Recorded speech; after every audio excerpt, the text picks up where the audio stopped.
ক্বালা রাজুলুন, এক ব্যক্তি মনে মনে নিয়ত করছে, লা তাসাদ্দাকান্না বিসাদাকা, আমি আজকে রাত্রে সদকা করব, এই নিয়ত করছে একটা লোক। করার পর ফাখরাজা বিসাদাকাতিহি, রাতের বেলা সদকা নিয়ে বের হয়। সদকা নিয়ে বের হওয়ার পর ফাওয়াদাহা ফি ইয়াদিস সারিকিন, একজন চোরের হাতে সদকা দিস। সদকা নিয়ে বের হয়েছে, একজন চোরকে দিছে সদকা। তো এই লোকটা চোরের সদকা দেওয়ার পর বাসায় আসছে, আসার পর রাতের বেলা ঘুমায় গেছে।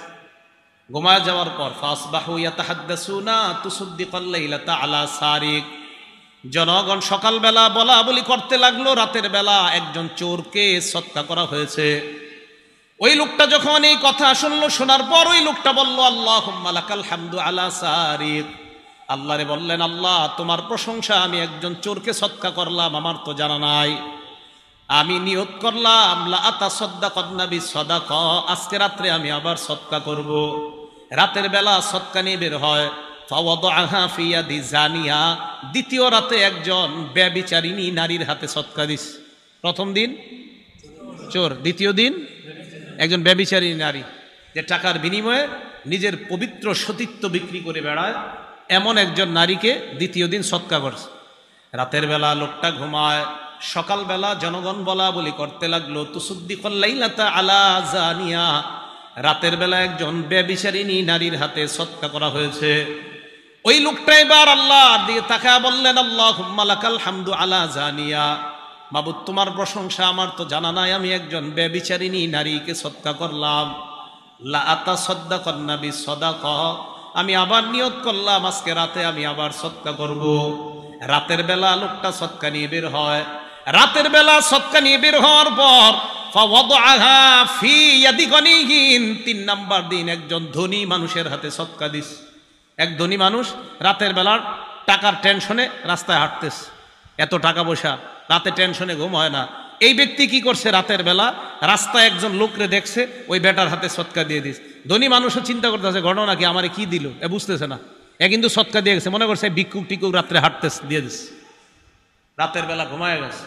সকালবেলা জনগণ বলা বলি করতে লাগলো, লোকটার কি সমস্যা, প্রথম দিন চোরের সদকা দিস, দ্বিতীয় দিন একজন ব্যভিচারিণী নারীকে সদকা দিস, তৃতীয় দিন এমন একজনকে সদকা দিয়েছে যাকে সদকা দেওয়া কোনো মতেই ঠিক না, একজন ধনী মানুষের হাতে সদকা দিস।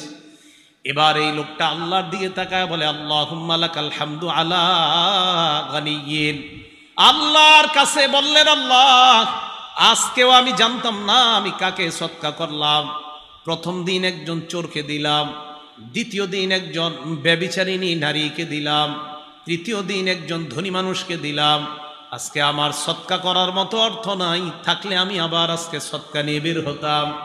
রাতের বেলা লোকটা ঘুমায় যায়। ফাউতিয়া ফাকিল আলাহ, স্বপ্নে তাকে বলা হয়, আম্মা সাদাকাতুকা আলা সারিক, প্রথম দিন যে তুমি চোরকে সদকা করলা, ফালা আল্লাহু আইয়াস্তাইফা আন সারিকাতিহি, তোমার টাকা পেয়ে এই লোকটা আর চুরি করবে না, হয়তো এমন নিয়ত করবে। দ্বিতীয় দিন ব্যভিচারিণী নারীকে তুমি সদকা করলা, ফালা আল্লাহা আনতাস্তাইফা আন জিনাহা, এই নারীটা টাকার লোভে মূলত তার সতীত্ব বিক্রি করত। তোমার সদকার টাকা পাওয়ার পর নারীটা হয়তো চিন্তা করবে, আমি তো টাকার জন্য আমার সতীত্ব বিক্রি করতাম, টাকা তো কিছু পেয়ে গিয়েছি, আমি কেন আবার আমার নিজের সতীত্ব বিক্রি করব।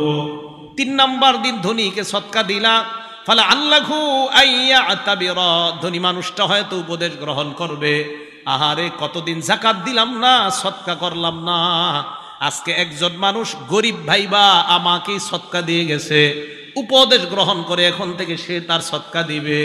স্বপ্নে জানায়া দেওয়া হয়, আমল আল্লাহর জন্য তুমি করেছিলা, কার কাছে দিয়েছ তোমার জানা নাই, আল্লাহ তোমার 3টা সদকা কবুল করে নিয়েছে।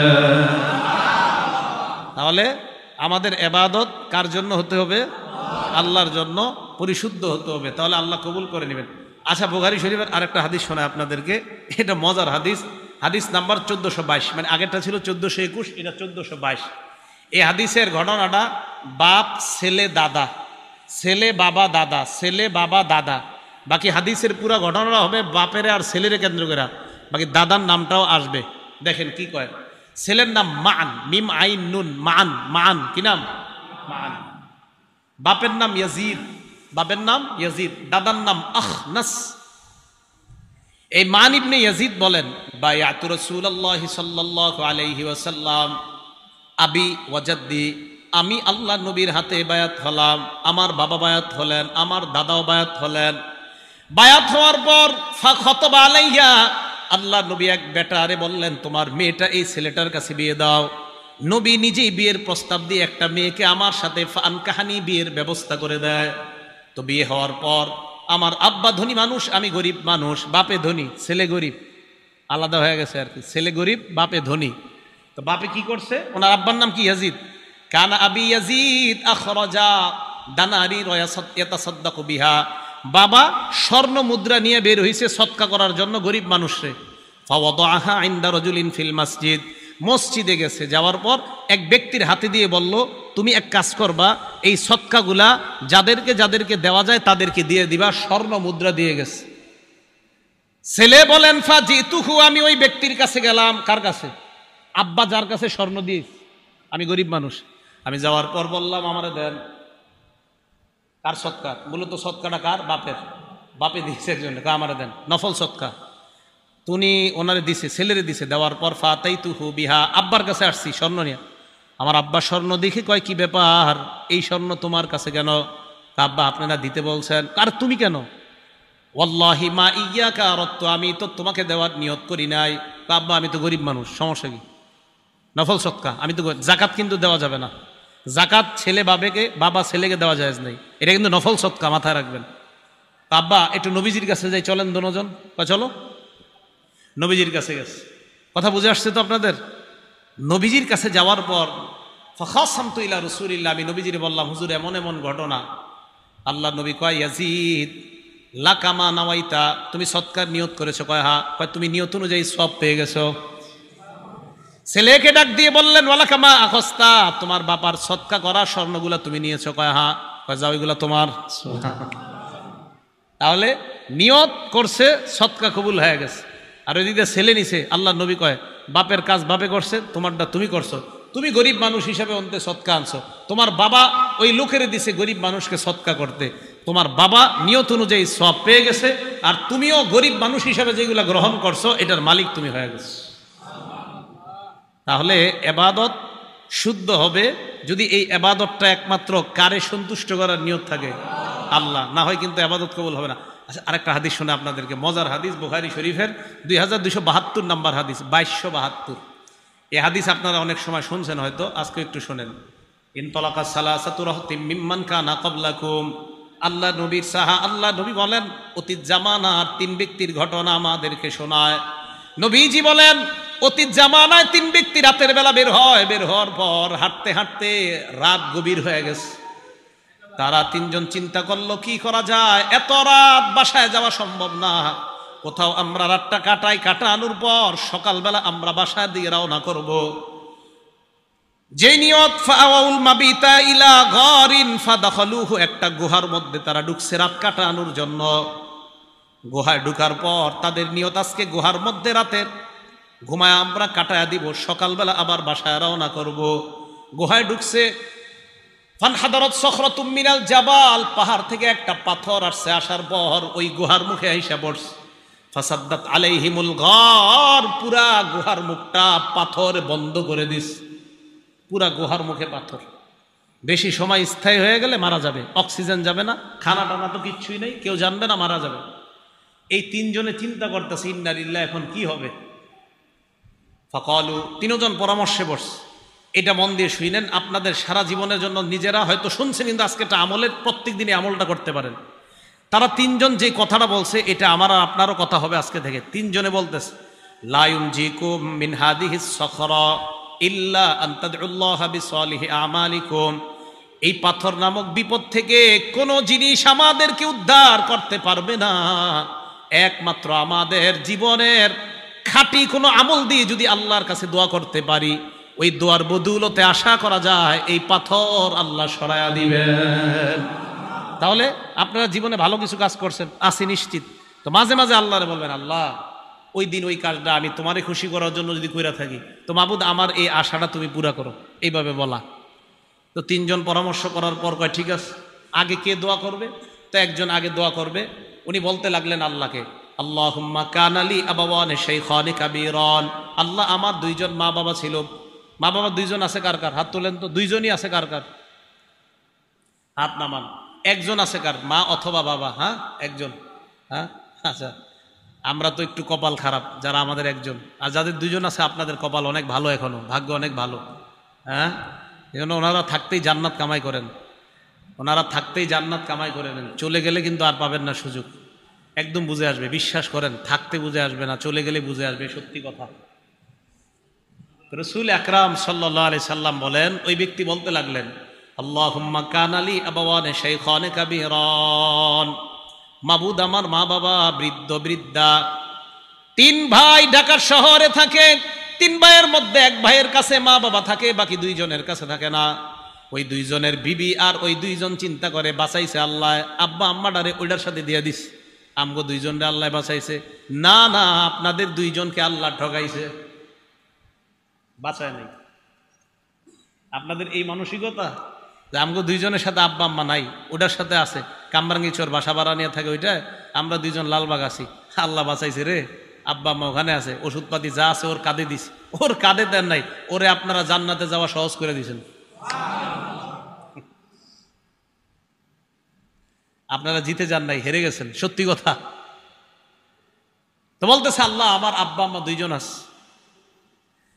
কুনতুলা আগবিকু ক্বাবলাহুমা আহলান আও মালা, আল্লাহ আমি প্রতিদিন দুধ দহন করতাম, করার পর আব্বা আম্মার আগে আমি আমার পরিবারের কাউকে দুধ দিতাম না, দাস দাসী কেউ দিতাম না।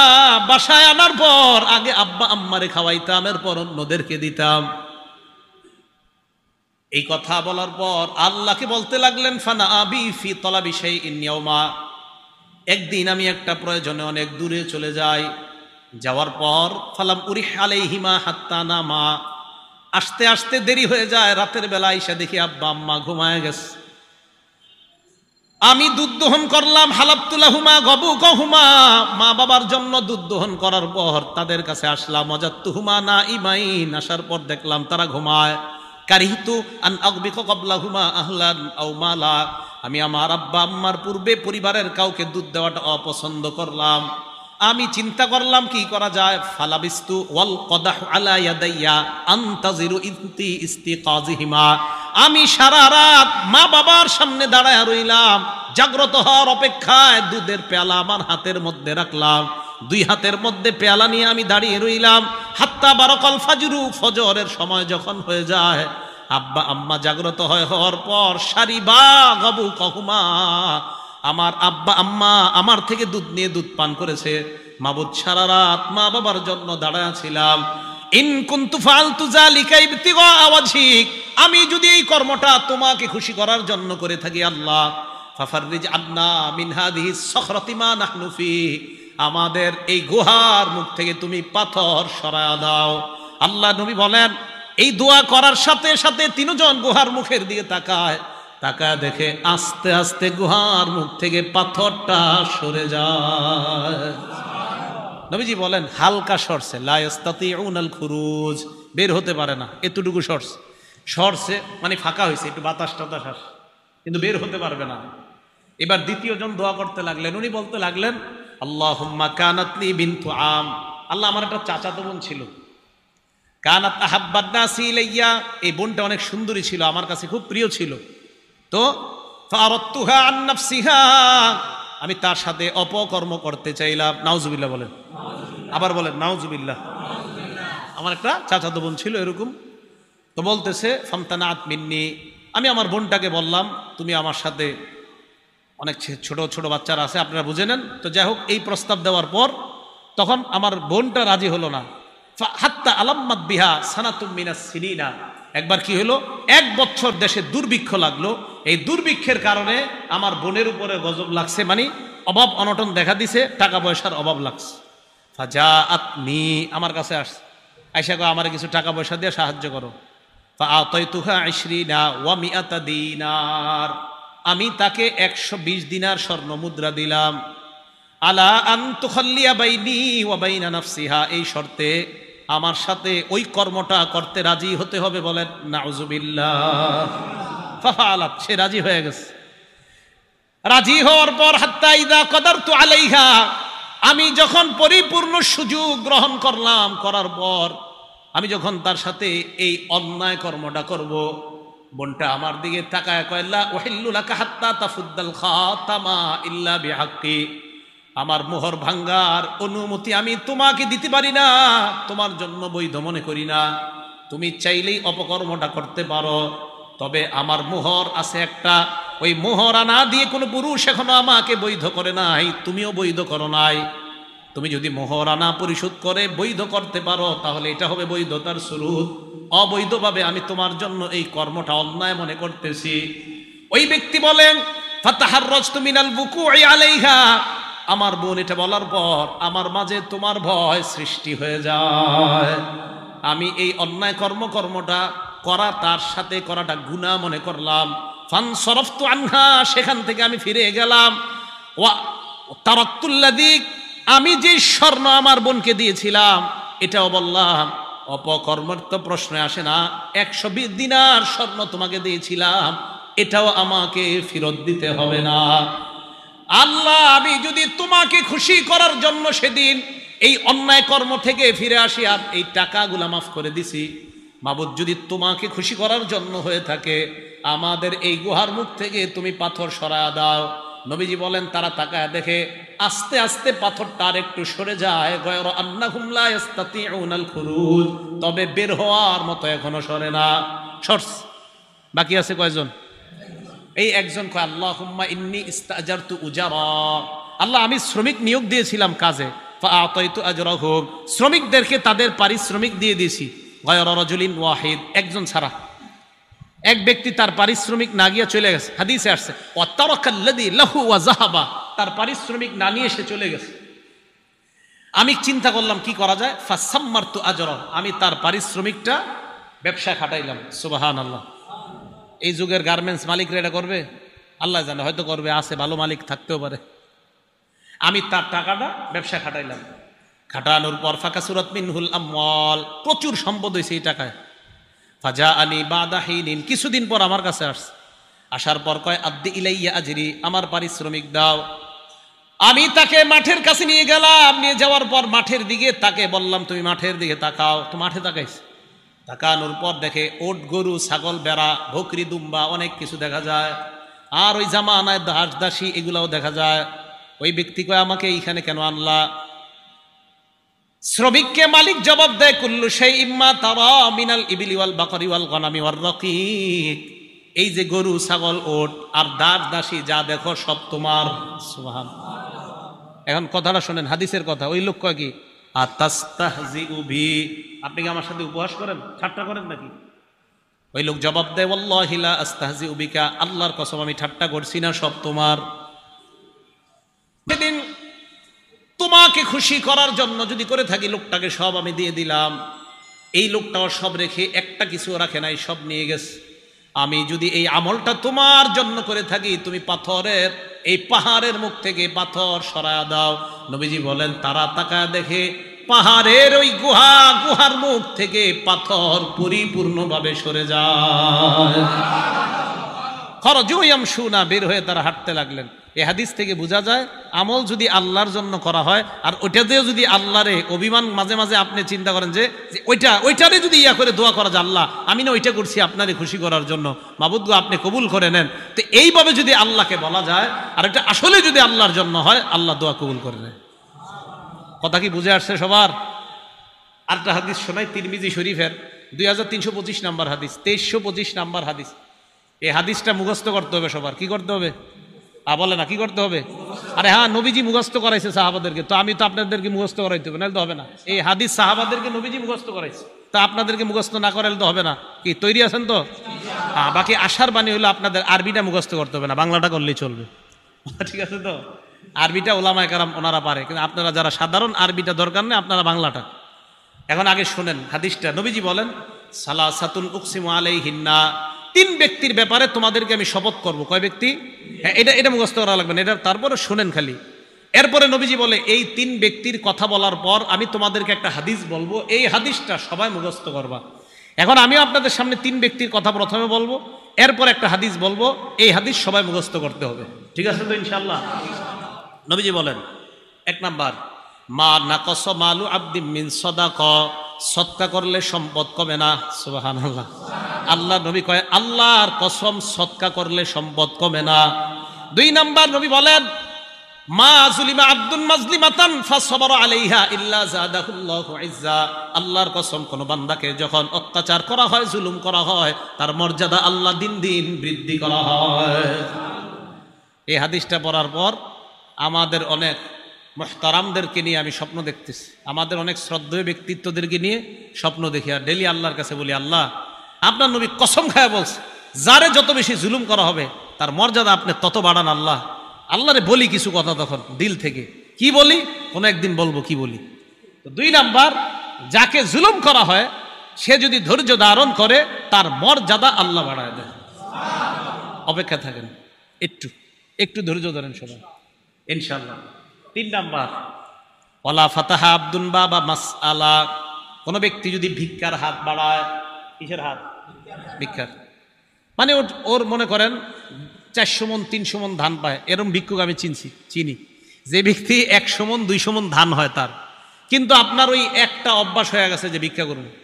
তো নবীজি বলেন, ইচ্ছা করে যদি কেউ ভিক্ষার হাত বাড়ায়, ওরে মরণ পর্যন্ত আল্লাহ এই হাত পাতায় থাকবে, আল্লাহ মরণ পর্যন্ত ওর অভাব অনটনের দরজা বন্ধ করবে না, কোথাও না কোথায় তার অভাব লাগায় দিবে। এই 3টা শপথ করে বলার পর নবীজি কয়, এখন তোমাদেরকে একটা হাদিস বলবো, এটা মুখস্থ করো। আগে আপনাদেরকে সংক্ষেপে মুখস্থ করে হাদিসটা, পরে ব্যাখ্যা বলবো, আগে বাংলাটা মুখস্থ করেন। বলেন, যাকে আল্লাহ বিদ্যা এবং সম্পদ দিয়েছে, বলেন কত? 1 নাম্বার, যাকে আল্লাহ বিদ্যা এবং সম্পদ দিয়েছে। 2 নাম্বার, যাকে আল্লাহ শুধু বিদ্যা দিয়েছে, সম্পদ দেয় নাই, বলেন। 3, যাকে আল্লাহ সম্পদ দিয়েছে, বিদ্যা দেয় নাই। 4, যাকে আল্লাহ সম্পদও দেয় নাই, বিদ্যাও দেয় নাই। আচ্ছা, আমি আবার বলি, আপনারা এবার মন দিয়ে শোনেন, পরে আবার জিজ্ঞাসা করলে আপনারা বলবেন। 1 নাম্বার, যাকে আল্লাহ বিদ্যা সম্পদ উভয়টা দিয়েছেন। 2 নাম্বার, যাকে আল্লাহ বিদ্যা দিয়েছেন, সম্পদ দেননি। 3 নাম্বার, যাকে আল্লাহ সম্পদ দিয়েছেন, বিদ্যা দেননি। 4 নাম্বার, যাকে আল্লাহ সম্পদও দেননি, বিদ্যাও দেননি। এবার আপনারা বলবেন, আমি আঙ্গুল তুলছি, বলেন। 1 নাম্বার, 2 নাম্বার, 2 নাম্বার, আপনি কি কইলেন? হ্যাঁ, 2 নাম্বার, যাকে আল্লাহ। 3 নাম্বার, 4 নাম্বার, মুখস্থ থাকবে সবার? মুখস্থ থাকলে এবার বিস্তারিত বলি, থাকবে তো ইনশাআল্লাহ? হ্যাঁ, দেখেন, ক্বালা রাসূলুল্লাহ সাল্লাল্লাহু আলাইহি ওয়াসাল্লাম, ইন্নামাদ দুনিয়া লিআরবাতি নাফার, আল্লাহ নবী বলেন, দুনিয়াতে মানুষ 4 প্রকার। জোরে বলেন, দুনিয়াতে মানুষ কয় প্রকার? 1 নাম্বার, আব্দিন রাযাকাহুল্লাহু ইলমান ওয়া মালা, 1 নাম্বার, যাকে আল্লাহ সম্পদ দিয়েছেন, বিদ্যা দিয়েছেন। 1 নাম্বার, যাকে আল্লাহ সম্পদ দিয়েছেন, বিদ্যা দিয়েছেন, ফাহুয়া ইয়াত্তাকি ফীহি রাব্বা, ওই ব্যক্তি আল্লাহকে ভয় করে, কারণ তার কোরআন হাদিসের বিদ্যা আছে। কোরআন হাদিসের বিদ্যা থাকার কারণে আল্লাহকে ভয় করে। ওয়ায়াসিলু ফীহি রাহিমা, আল্লাহর জন্য ওই ব্যক্তি আত্মীয়তার সম্পর্ক রক্ষা করে। ওয়ায়ালামু আন্না লিল্লাহি ফীহি হাক্কা, টাকা আছে আর কোরআন হাদিসের বিদ্যা থাকার কারণে ওই ব্যক্তি বুঝে আমার এই সম্পদের মাঝে আল্লাহর হক আছে। তাহলে 1 নাম্বার, যাকে আল্লাহ বিদ্যা দিয়েছেন, সম্পদ দিয়েছেন। কোন আলেমকে যদি আল্লাহ বিদ্যা দেয় এবং সম্পদ দেয়, ওই আলেম তার বিদ্যার মাধ্যমে তার সম্পদ কোথায় খরচ করতে হবে এটা তার জানা আছে। আল্লাহ নবী বলেন, ফাহুয়া বিআফজালিল মানাজিল, এই ব্যক্তি সবচাইতে শ্রেষ্ঠ মর্যাদাবান ব্যক্তি হয়ে যায়। সম্পদ আছে, টাকা আছে, কিন্তু সঠিকভাবে খরচ করে, এই ব্যক্তি শ্রেষ্ঠ ব্যক্তি। 2, ওয়া আব্দিন রাযাকাহুল্লাহু ইলমান ওয়া লাম ইয়ারযুকহু মালা, 2 নাম্বার, যাকে আল্লাহ বিদ্যা দিছে, সম্পদ দেয় নাই। এমন অনেক আলেম আছে, আলেমদের মধ্যে 90% মাশাআল্লাহ আলেম, খুব ভালো আলেম, এলেম আছে, কিন্তু টাকা নাই, আছে না? মসজিদের ইমাম সাহেবদের এদিকে বেতন কেমন দেন তা তো জানি না আমি, চিন্তা করে এই জায়গায় বেতন যত কম দেওয়া যায়, হ্যাঁ, এই চিন্তা চেতনা। ওলামায়ে কেরামকে মর্যাদা দিছে আল্লাহ, আপনারা দেন না কেন? আমি মাঝে মাঝে চিন্তা করি, ওলামায়ে কেরামকে মর্যাদা দিছে কে? আরো জোরে কোন, কে দিছে? আল্লাহ দিছে। এই জায়গায় আমরা যারা আছি, ইনশাল্লাহ আমরা ইমানদার না? আর ইমানদার কিনা? আল্লাহ সূরা মুজাদালায় বলে ওয়ারফাইল্লাহুল্লাযীনা আমানু মিনকুম, এই জায়গায় আপনারা যারা ঈমানদার আপনাদের মর্যাদা আল্লাহ বাড়ায়। ঈমানদারদের মর্যাদা কে বাড়ায়? আবার ঈমানদারদের মর্যাদা কে বাড়ায়? এটা কারণ আছে, একটু বলতেছি। বলেন, এই জায়গায় যারা আমরা ঈমানদার আমাদের মর্যাদা বাড়ায় কে? আবার এই জায়গায় যারা ঈমানদার আমাদের মর্যাদা বাড়ায় কে? আচ্ছা, এই ঈমানদারদের মাঝে আলেম আসেনি? এবার আল্লাহ কয় ওয়াল্লাযীনা উতুল ইলমা দারাজাত, তোমাদের ঈমানদারদের মধ্যে যারা আলেম তাদের মর্যাদা আরো অনেক উঁচু স্তরে আল্লাহ বাড়ায় দেয়। তা আলেমদের মর্যাদা আল্লাহ দিছে, আপনারা দেন না কেন? ইমাম সাহেবের বেতন বাড়াইতে প্রত্যেক মাসে কি যে এক ঝামেলা। হ্যাঁ, তাহলে ইমাম সাহেবের বেতন বাড়াইতে গেলে একটা পুরা মিটিং বসে, সপ্তাহব্যাপী মিটিং হয় না, 500 1000 কি করে, আর 500 বাড়াও, 1000 এটা ঠিক না, 500 বাড়াও, 500ই তো হয়, 1000 কেমনে বাড়ায়? এটা নিয়ে মিটিং চলতে থাকে, পুরো 1 মাস চলে যায়। কি এক ঝামেলা। ওলামায়ে কেরাম, যার আখেরাত আপনার, যার আখেরাত ইমাম সাহেবের উপরে নির্ভর করে, আপনার আখেরাত শুদ্ধ না অশুদ্ধ, ওনার নামাজ ঠিক তো আপনার নামাজ ঠিক। ইমাম সাহেব সামনে দাঁড়ায়, আপনার আখেরাতের পুরো দায়িত্বটা নিয়ে ইমাম সাহেব সামনে দাঁড়ায়। কিভাবে এরকম কিপটামি আর কৃপণতা করেন যে ওনার বেতন বাড়াইতে গেলে 7 দিন আর 15 দিন মিটিং করেন? আপনার তো লজ্জা থাকা দরকার। যার আখেরাত নির্ভর করছে যে ইমামের উপর, ওনার ব্যাপারে মিটিং করতে হবে কেন? আমি খুব লজ্জা পাই এই বিষয়গুলো। যেই ইমাম সাহেবের, ওনার কারণে আপনার আখেরাত, উনি সামনে দাঁড়ায়, আপনার আখেরাতের পুরো দায়িত্বটা নিয়ে সামনে দাঁড়াচ্ছে একজন ইমাম। হ্যাঁ, আপনি জানেন আমি সামনে সাধারণত ভয়ে দাঁড়াইতে চাই না, সামনে যে দাঁড়াই না কেন, পিছনে হাজার হাজার মানুষের দায়িত্ব এটা। কিন্তু আমি মাঝে মাঝে ইমামদেরকে নিয়ে চিন্তা করি, একজন ইমাম কতগুলো মানুষের আখেরাতের দায়িত্ব নিয়ে সামনে দাঁড়ায়। ওনার ক্ষেত্রে মুসল্লিদের মধ্যে আমরা কি পরিমাণ চিন্তা চেতনা, আর যে কত টেনশন ইমামরে নিয়া, নাউজুবিল্লাহি মিন যালিক। বলেন, ইমামদেরকে সম্মান করবো তো ইনশাআল্লাহ? সম্মান করেন। সম্মান কেন সম্মান করবেন জানেন? ইমাম যেই জায়গায় দাঁড়ায় ওই জায়গায় দাঁড়ায় নবীজি ইমামতি করতেন। হ্যাঁ বলেন, ইমাম যেই জায়গায় দাঁড়ায় সেখানে দাঁড়ায় ইমামতি কে করতেন? আবার বলেন, যেই জায়গায় ইমাম সাহেব দাঁড়ায় ওখানে দাঁড়ায় ইমামতি কে করতেন? ঠিক আছে, সম্মান আরো কমানো না। যদি বুঝলেন তো ভালো কথা, না বুঝলে আর বোঝানো যাবে না। নবীজি যেখানে দাঁড়িয়ে নামাজ পড়াইতেন সেখানে ইমাম দাঁড়ায় নামাজ পড়ায়। আবার বলছি, নবীজি যেখানে দাঁড়িয়ে নামাজ পড়াইতেন এখানে ইমাম দাঁড়িয়ে নামাজ পড়ায়। তো ওনার সম্মান কিভাবে দিবেন আমি আর বুঝাইতে পারছি না, শুধু একটুকুই বললাম। যেখানে নবীজি দাঁড়িয়ে নামাজ আদায় করতেন, যেখানে নবীজি দাঁড়িয়ে সাহাবাদেরকে নামাজ পড়াইতেন, সেই জায়গাগুলোতে আল্লাহ তার নির্বাচিত বান্দাদেরকে দাঁড় করাচ্ছে। নবীওয়ালা দায়িত্বটা তার মাধ্যমে আল্লাহ পূরণ করতেছে। এখন তার সম্মান কিভাবে দিবেন আমি আর কিছু বলবো না, শুধু একটা কথা বলে গেলাম যে নবীজি যেই জায়গায় দাঁড়াইতেন সেখানে ওই ইমাম দাঁড়াচ্ছে, তার মর্যাদা কিভাবে দিবেন আপনারা চিন্তা করবেন। নবীজির মহব্বত করেন না সবাই? বোঝা যাবে করেন কিনা। আসেন, 1 নাম্বার, যাকে আল্লাহ সম্পদ দিছে, বিদ্যা দিছে, মনে আছে তো? 2 নাম্বার, ওলামায়ে কেরাম, এলেম আছে, সম্পদ নাই। এলেম আছে, সম্পদ নাই। তো উনি চিন্তা করে, আল্লাহ আমার যদি সম্পদ থাকতো, লাবিল তো মিসলা আমালি ফুলান, আমিও তার মতো দান করতাম। আমার সম্পদ নাই তাই আমি দান করি না, যদি থাকতো আমি তার মতো দান করতাম। আল্লাহ নবী বলেন ফাজরুহুমা সাওয়া, প্রথম ব্যক্তি যেমন দুনিয়ার শ্রেষ্ঠ বান্দা, দ্বিতীয় ব্যক্তিও আল্লাহর কাছে ওই প্রথম ব্যক্তির মতো শ্রেষ্ঠ হয়ে যায়। দ্বিতীয় জনে টাকা পয়সা দান না করে প্রথম জনের মতোই নিয়ত। এবার 3 নাম্বার কে জানি? যাকে আল্লাহ সম্পদ দিছে, বিদ্যা দেয় নাই। ও আবদিন রাযাকাহুল্লাহু মা লাম ইয়ারযুকহু ইলমা, যাকে আল্লাহ সম্পদ দিয়েছে বিদ্যা দেয় নাই, এই ব্যক্তি এবার সম্পদ কি করে? ফাহুয়া ইয়াখবিতু ফি মালিহি, তার সম্পদ যেমনি ইচ্ছে এমনি খরচ করে। ভারত পাকিস্তানের খেলার সময় 1 কোটি টাকা বাজি নেয়, জুয়া খেলে, তাস খেলে, ইত্যাদি খেলার মধ্যে তার টাকা নষ্ট করে। আলেমদের কাছে মাসালা জিজ্ঞাসা করে না, টাকা যেমনি মন চায় এইভাবে খরচ করে। আল্লাহ নবী বলেন ফাহুয়া বিআখবাসিল মানাজিল, এই লোকটা সবচেয়ে নিকৃষ্ট, বলেন নাউজুবিল্লাহ।